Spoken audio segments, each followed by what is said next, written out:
Grizzlies rookie Jahmai Mashack here in studio with us. What's up, man? What's up? Hey, Mr. 100%, by the way. You're 2 for 2 in your NBA career. Yeah. 100%. Yep. I'm proud to say it. Proud to say it. You've taken 2 shots and you've made them. So obviously expectations are very, very high for when you shoot next.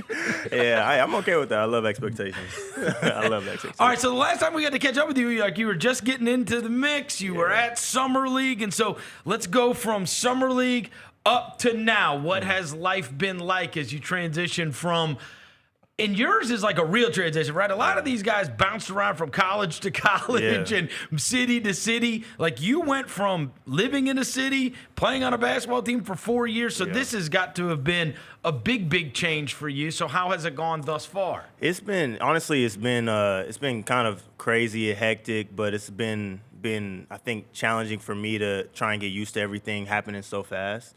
But honestly, it kind of reminds me of when I went from California to the University of Tennessee from my high school to college. It was kind of a little bit the same situation, having to deal with so many changes, not being around my parents, dealing with a whole new system in college, dealing with new coaches, new slang, everything. Like everything was different.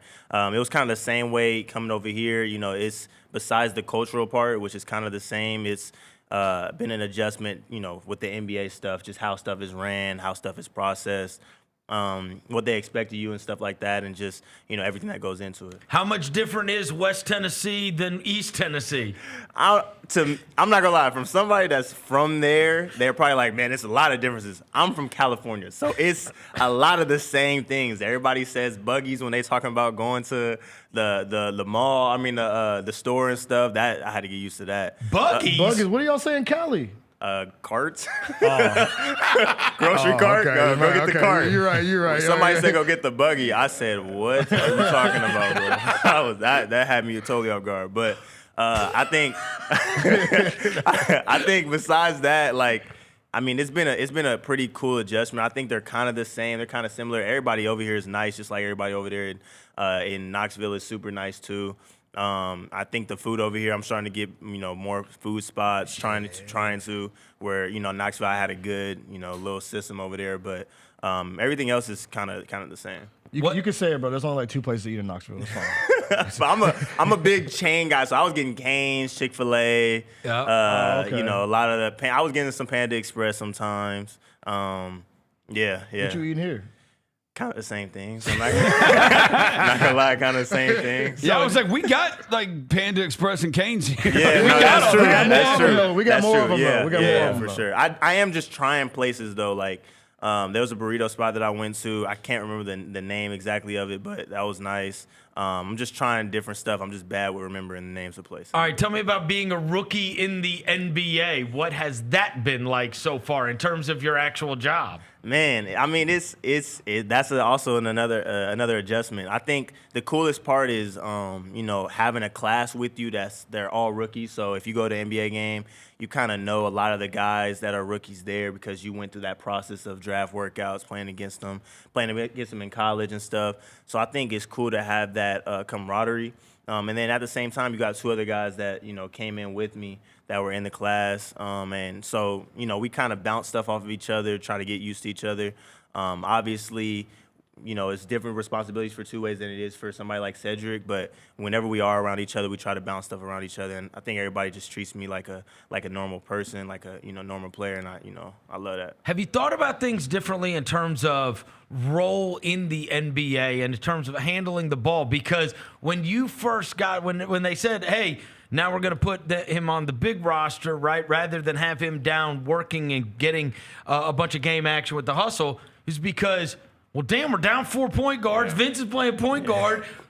Mashack may have to be the point guard, right? So did you start looking at things a little bit differently, being like, well, I thought I was going to be a wing player, but I better get used to being on the ball because if I get called into action early, it's going to be on the ball. For sure. No, I think my whole life's been about being resilient and being able to be someone that knows how to adjust. Ever since my sophomore year when our starting point guard got hurt, Zakai Ziegler, I had to play point guard for our team, and we got all the way to Sweet 16. So, at times where I had to go play Purdue and we were playing against Zach Edey, I had to play the 5. Like there was multiple times where I had to play positions that necessarily I'm not comfortable with, but I had to learn how to be comfortable with those positions. And I think being a chameleon is what makes those players that are, good to those players that are great, that you can fit into any role, any team, any time, and they're going to know how to adjust. And I think that's a strength, that not a lot of guys have. When you first walk in, you've got this idea of, okay, here's what I need to improve. Here's what I need to improve. Here's what I want to really work on.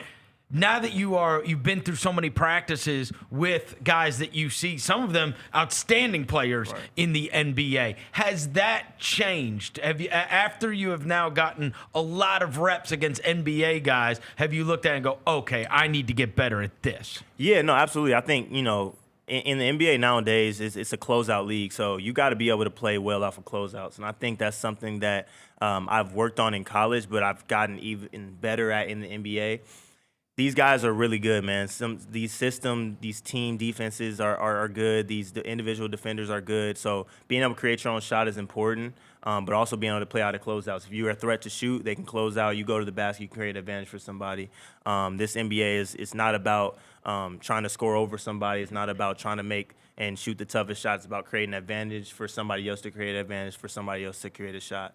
And I think that's important. If I can do that this year and then every year find something else to get better at, man, for me, like, sky's the limit. You know what I mean? I want to be able to be one of the most complete players in the league someday, and not just be somebody that just scores a lot of points or even somebody that defends super well and that's all you can do. I want to be able to be a complete player, complete two-way player, which I feel like in the NBA right now, it's not a lot of those. So if I can, separate myself from everybody else, then, I can, end up being a player that stays in the NBA long. Have you had a damn I'm in the NBA moment, like, yo, I'm a professional basketball player type moment yet? Yeah, I think it was two things. I think the travel was so when I got on the two-way, it was immediately like I think we had a home game, maybe 2 home games, and then we had a road trip for like 8 days, and I'm like, bro, this is crazy. And it was right after we had a road trip for Hustle, so I'm going like off a road trip, then coming back, and then going off another road trip.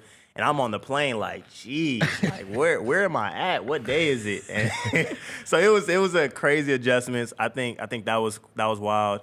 Another one was the hotels. The hotels were different in the NBA than they are in everywhere else. You were like, wow, this is awesome. I said, wait, this is all for me? I'm like, all right, cool. The bed was huge. I say, oh, I'm about to get comfortable.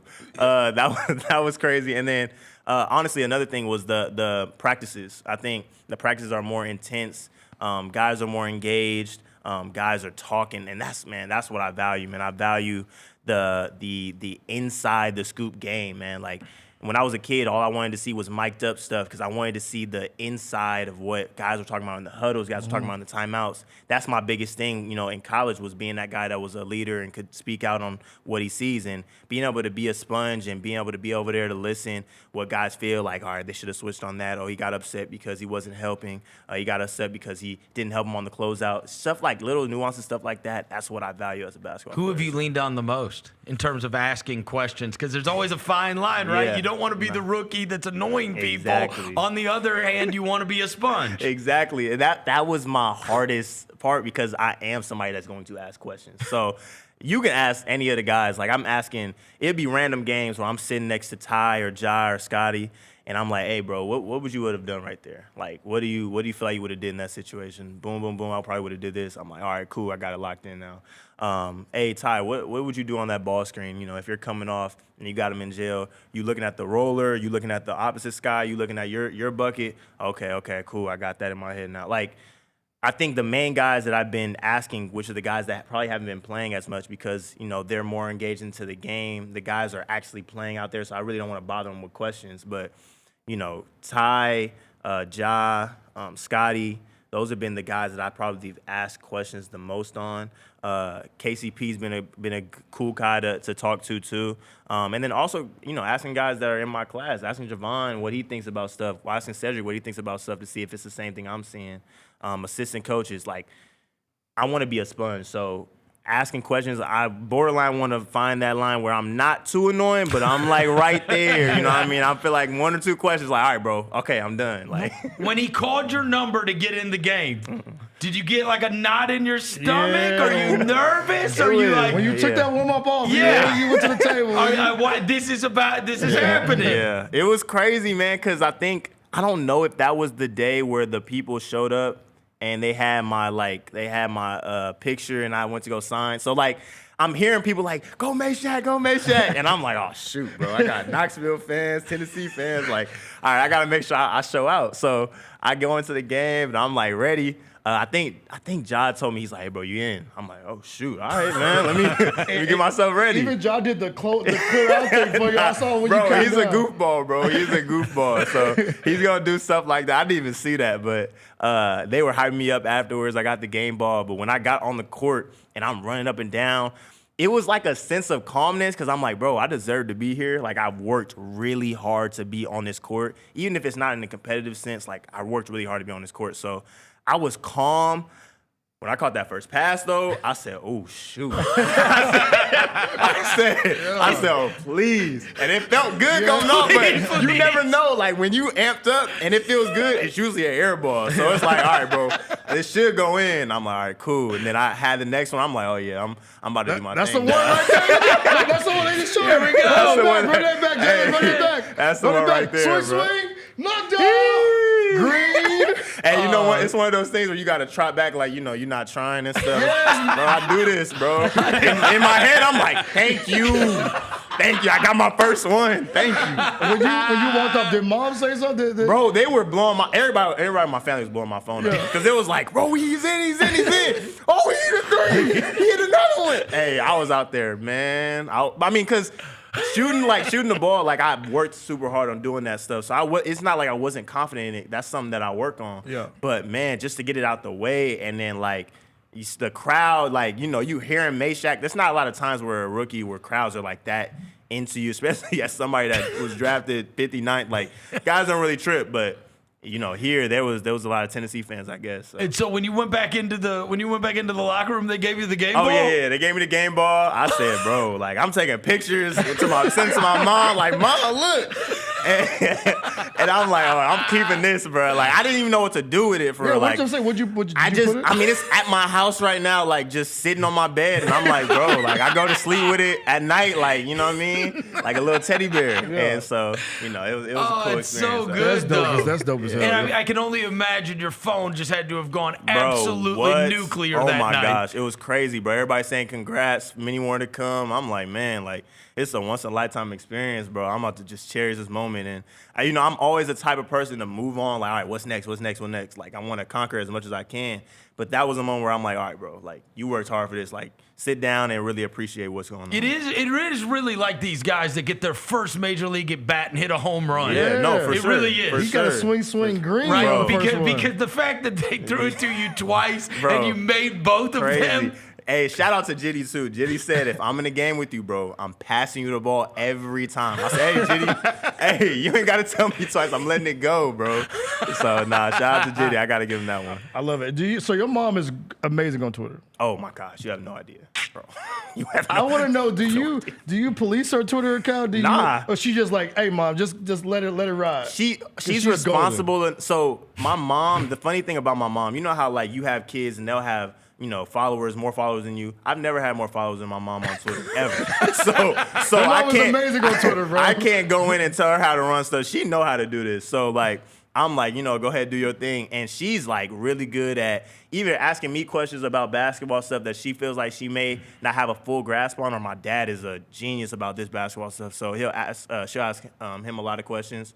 But, like, man, the fans love her because she just has a knack for fan interaction and respect for people on social media and wanting to answer questions that people may have from an insider point of view, from, like, a mom standpoint. And I think that's big. I think she uses it really responsibly, so I don't really police her. But she's goated. She's goated on Twitter. People, I walk around and they don't say, oh, you're Mashack. They say, oh, you're Mika's mother. I mean, Mika's son. So I'm like, oh, yeah, You probably thought when you got the two-way that you'd be spending more time with the hustle at the beginning, right? Yeah. And you had this also, like, very bizarre G League rule. They kept you from doing the training Yeah. camp. They kept the news from coming out about what was happening. But anyways, you end up getting the two-way, and then you're going to think you're going to be playing more in the G League. What has the G League experience been for you when you've gotten the opportunity to not only practice but also play in some of those games as compared to what you thought that was going to be like? Man, if I'm being honest, man, it is such a different experience. So, like,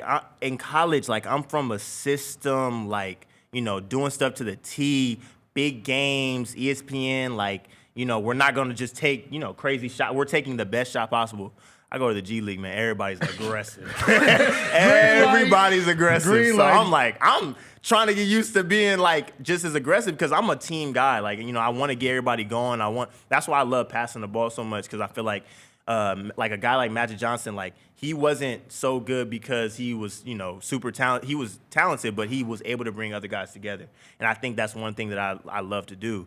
But in the G League, man, it is just like you're just going, man. It's 100% nonstop. Guys are going at you. You got to go at guys. Like, it's no, like, you know, reading. Nah, you got to just play. Not what like, you thought it was going to be. Not at all. Not at all. But it's an experience because it's different than what I'm used to. So I'm putting myself in an uncomfortable situation.